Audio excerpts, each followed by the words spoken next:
Welcome to the Silicon Slopes podcast. Today we're joined by Brent Edmunds, who is the CEO of Stone Security. How are you? Doing great. Thanks for having me. You bet. Thanks for joining. All right, let's jump right in. What is Stone Security? Stone Security, we are a commercial security integration company, or a security integrator, as they're called in our industry. Primarily, we do video surveillance systems and card access control systems. There's a lot of other things that tie into it, but that's the core of what we do on a day-to-day. Got it. And so people are probably familiar with both of those things. The office that we're sitting in is a customer of yours. Mm-hmm. That's right. And when I first drove up to this building for the first time, you notice the security cameras. Yeah, right? those on this building are a little unique. The parapet up top required an extended arm, so those are even not usual.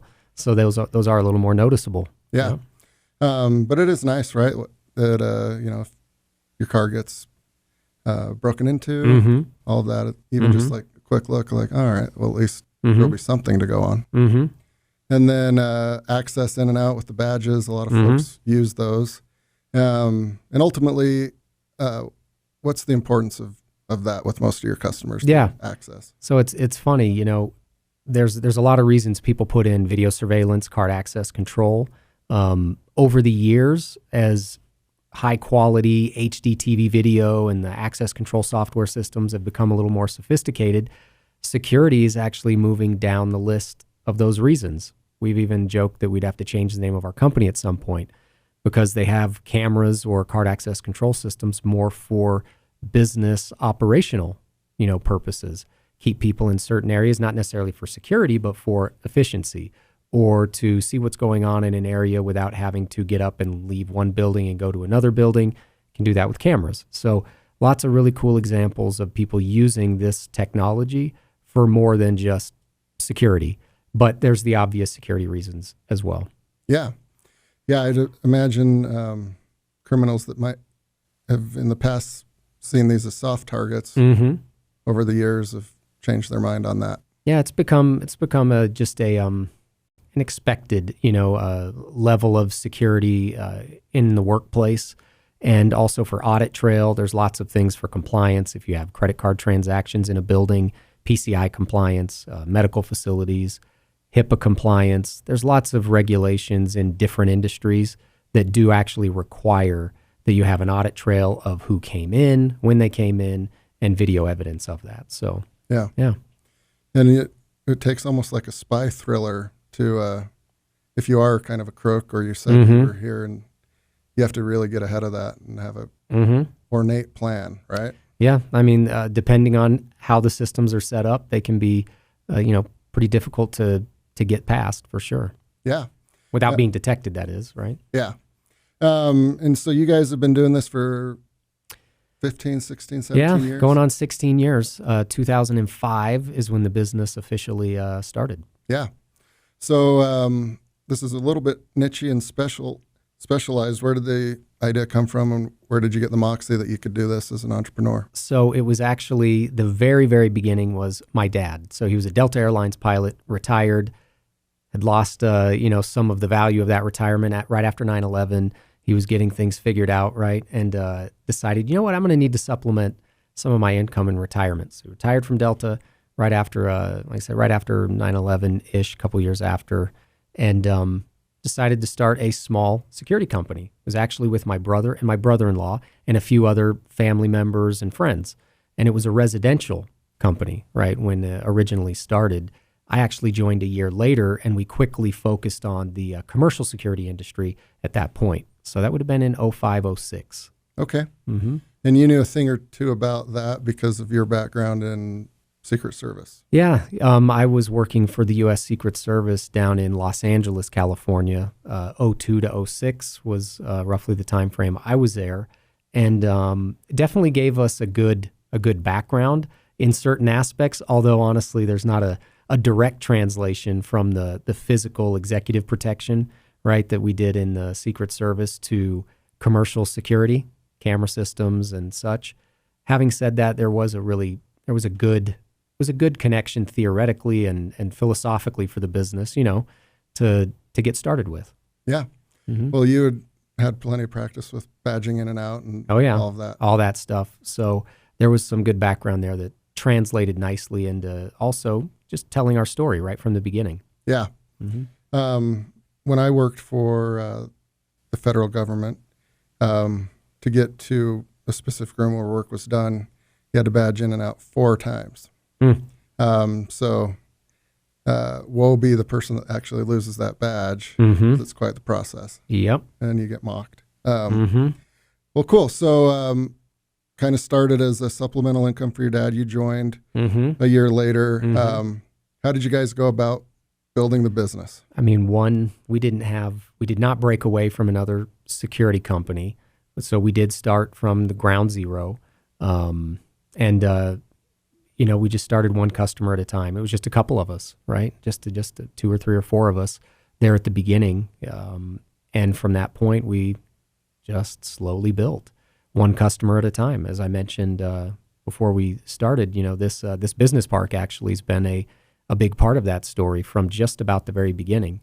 And we made some great connections there and other good accounts along the way, right? So one customer at a time. We were not from the industry. We did not have a background and a book of customers that we maybe took with us from past experience. It was really one client at a time, and it started very slowly until today, where we're about 100 full-time employees and in multiple states, and the growth is actually picking up even as we speak.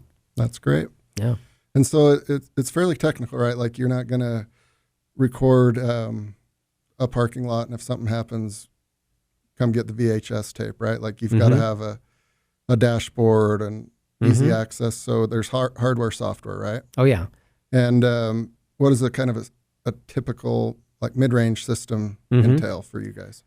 So on a video surveillance system, you're talking about cameras connected to a network switch, connected to a server, which may be on-premise, right, at the building, or it may be also offloading to a cloud location or another server location. So everything we do is connected to a network. Everything we do is IP-based. There's not a project we complete where we don't have to coordinate with the IT group or the network administrator, right? So, we've had to become quite a bit more technically savvy, right, than the days before, where video was analog and access control systems were standalone, right?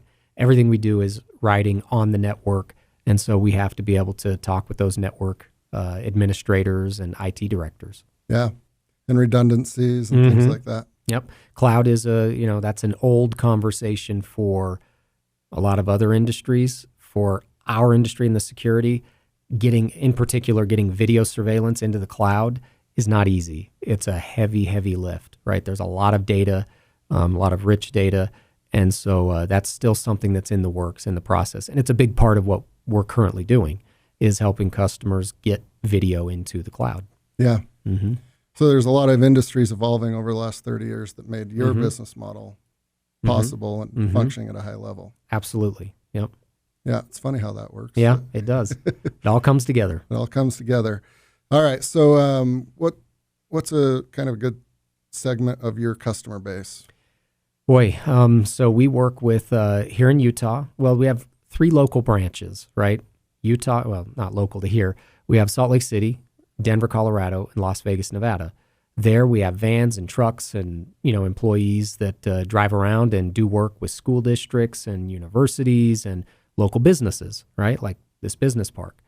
But we also have a global accounts division that includes clients like Amazon, Land O'Lakes, Sherwin-Williams, NetApp, and other technology companies that take us all over, right? In 2019, before the pandemic, we actually managed and completed projects in 35 states and 25 countries.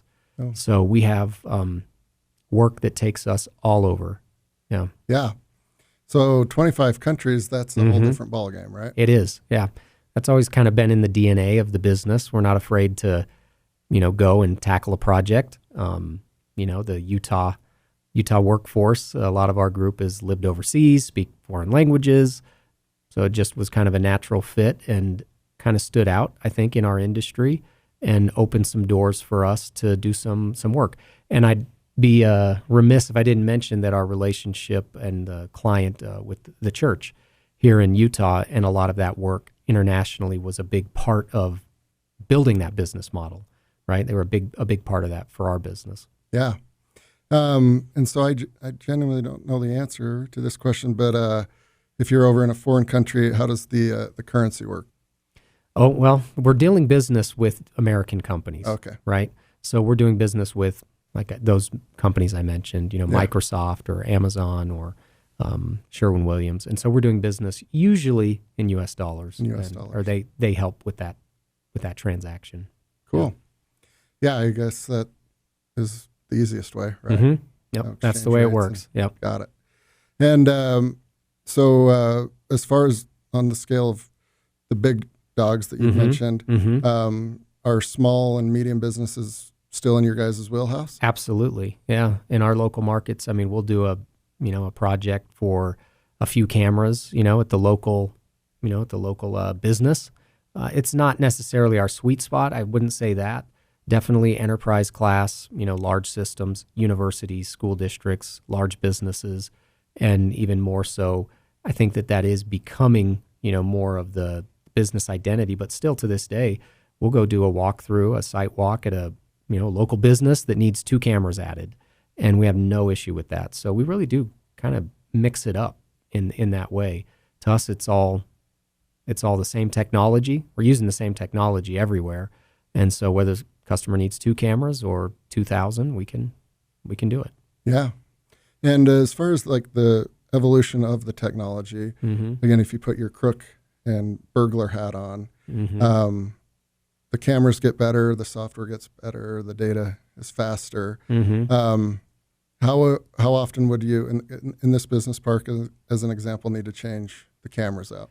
So it's recommended every 5 to 7 years, that we would be doing a technology refresh.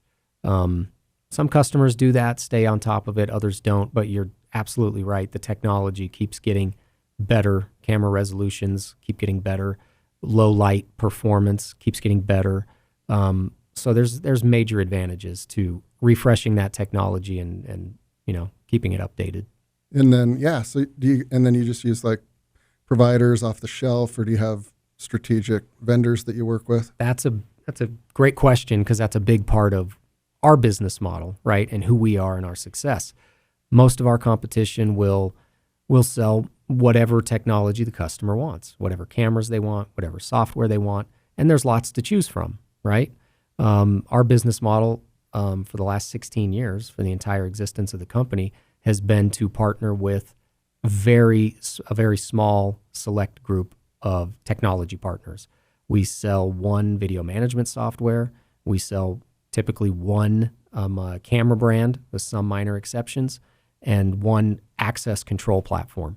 So we've kept it very simple, very strong, loyal partnerships. Obviously, we feel like they're top of the line, best of breed products, or the business model wouldn't hold together, right? Yeah. And we wouldn't be working with the clientele that we are. And I think it's worth mentioning that the reason that we've been sought out by some of those really large, businesses that I mentioned is because of our deep expertise in those specific products, right? In those brands. So that's been a big part of our business model. A big part of our success is loyal, committed, strong, long-lasting partnerships, and we've become very, very familiar and expert on those products. Yeah. Don't have to reinvent the wheel. Yeah, exactly. Customers know what they're getting every time, and we turn down business all the time, right? Every day we turn down business. Oh, sorry, that's not going to be a fit. These are the products we sell. So if you're not, buying those products or installing those, then we're not going to be the company for you. Yeah. No. I saw a little interesting tidbit on your website. At a local high school, there was vaping detection security. Yeah. And for me, high school kid trying to be sneaky, because it's steam, right? So I'd imagine that's a pretty fine-tuned. It is. There's some, plug one of our partners, it's a sensor from a company called Halo that can detect really a whole bunch of things, right? Chemicals and It's a very sensitive device, for sensing different chemicals and materials. So vape is just one of those that it can detect, and we've had several school districts put that to use.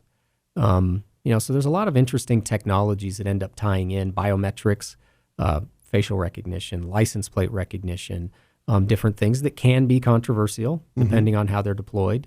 But a lot of different things like that we end up tying into our security systems. Yeah. And so I guess they could put it under the bleachers or in the bathrooms. Typically in the bathrooms. Yep. Just trying to be alerted when there's, vaping going on so they can keep that under control.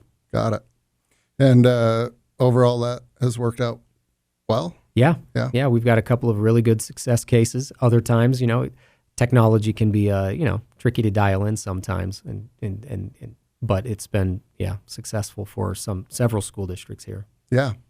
You mentioned a few things that could be controversial: facial recognition, license plate. Yep. Do you guys take a stand and have an opinion on that, or do you remain Switzerland? Yeah, I'd say we remain Switzerland. It's not something that we push heavily, right? It's not something we're constantly, pushing to clients. We let them kind of take the lead there. There are times where it's a perfect application.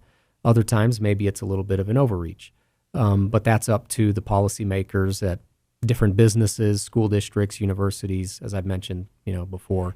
That's up to them. Cities, municipalities, we work with a lot of PDs, a lot of police departments. That's kind of, it's up to them and the politicians, the policymakers, how they want to have that deployed in their, in their organization. Yeah. What are some cool success stories as it relates to ROI, right? Because it's good to have security for peace of mind and employee safety, all of those kind of nice things. Yeah. But a lot of the times it might be ROI. So how does that factor in? That's a good question. I'll take an example of a school district that we put in. It was at a brand new high school, right? And this was maybe 7-8 years ago. A brand new high school had been built, and within the first 2 weeks, I remember going back up for a visit to see, how things were going, and we were working on, I think, adding a few more cameras and some blind spots, and they had multiple incidents that they're like, this system has paid for itself 3 times over. One involving a coach who had roughed up a kid in a way that was caught on camera, where there was a lot of he said about what happened, and within a couple of minutes they were able to determine what went on. Yeah. The same time they had a very serious incident in their parking lot where there was a vehicular manslaughter charge. No one died, but an attempted. It was a very serious incident involving a vehicle where, once again, was taken to the video, proved exactly what happened, or that could have turned into a horrible lawsuit. Serious vandalism where they were able to see exactly what happened, and another fight. This was in like 2 weeks. One of those things, from a liability standpoint and a return on investment, they were just like, I don't know what we would be doing without, this video system that captured all of these 3 or 4 very significant events. Yeah. So that's an example of that. From more of a business side, we have one customer who doesn't even record their cameras. That's not what they use them for at all. They have them all throughout a huge manufacturing facility, and it is purely operational, right? When we installed the cameras and turned them on, the CEO of the company, they said, locked himself in his office for a few days and came out with notes on all kinds of things, and they rearranged the way that they were doing business.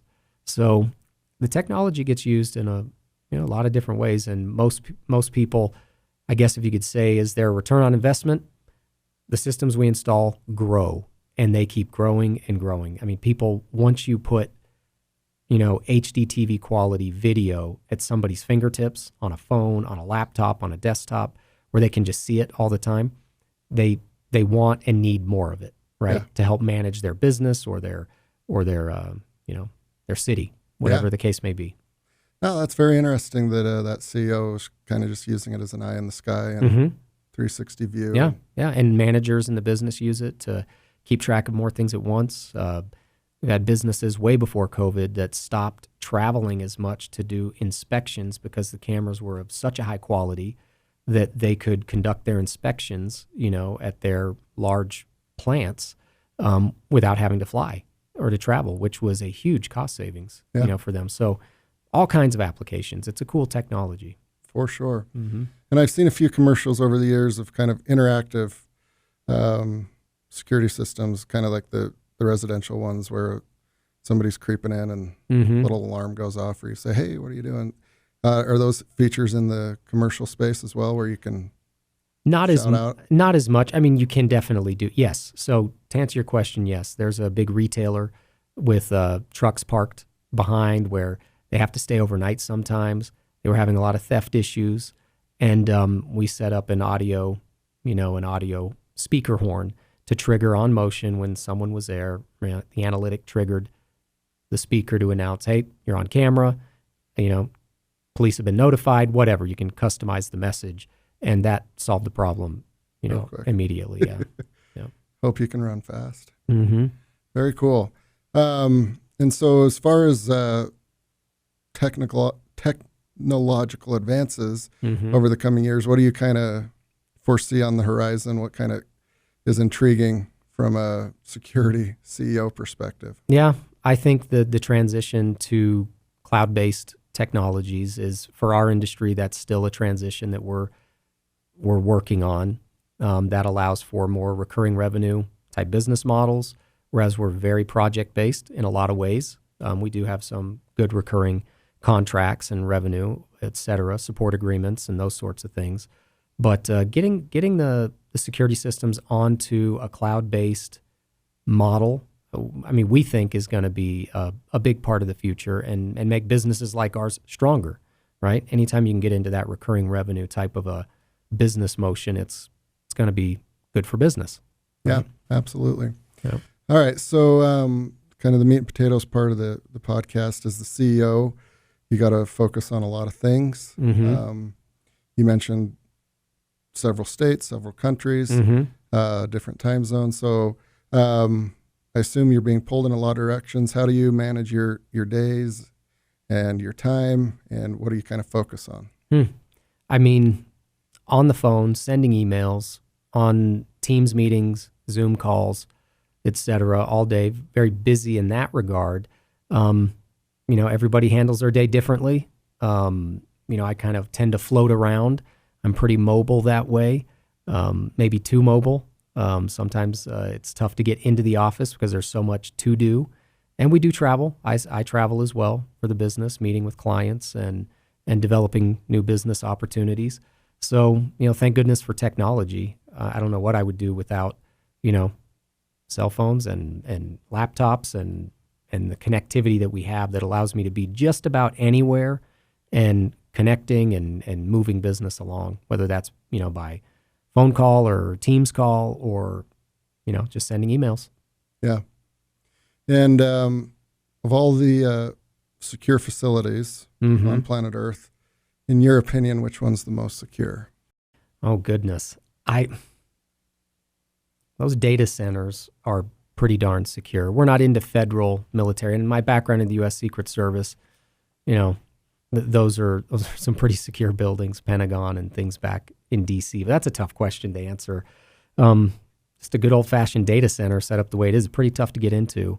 But I'm sure there's more secure at the federal government level. Nuclear facilities. Yeah. From what I've seen and heard, which we have not done security at a nuclear facility, but I hear that's a pretty tight security. I wish I could answer that question better.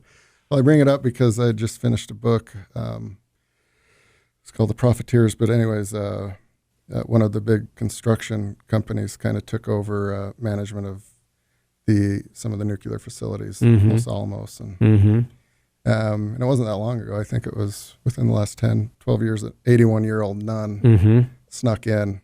Really? So there you go. Yeah, so pretty close to the actual fusion material. A lot of security. I mean, people just walked onto the airport tarmac in LAX, right? Last week, I think I saw that story. So much security. A big part of it can be smoke and mirrors. You can only put so many cameras, and cameras isn't going to stop anything. The human element, you need to have there as well, or some sort of other device, physical barrier. Yeah.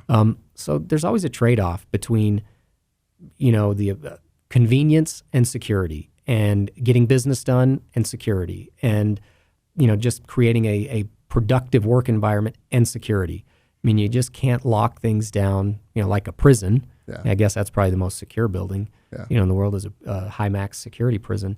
But you've always got the error or the human element as well, even in those prisons, places like that. So we're not ever locking something down completely, Yeah. and not in our business, right? We're just helping to provide really more of technology that allows you to track and monitor and improve business, flow, and have liability protection and all those things, that we've kind of touched on, roll them up into one, and they're very popular technologies. Yeah, for sure. Yeah, I think a lot of people would see the value in it and agree with that. Mm-hmm. Well, cool. Thank you so much, Brent, for taking the time. This has been fun and interesting, and congrats on building the team up and the hot trends that you guys are following, and look forward to having you guys on again in a year or so and see how the updates have gone. Yeah, we'd love to give you some updates. When you called, Silicon Slopes brand is something we were like, absolutely, we'd love to be associated with that. You guys do a great job here in Utah. Thank you. Appreciate it.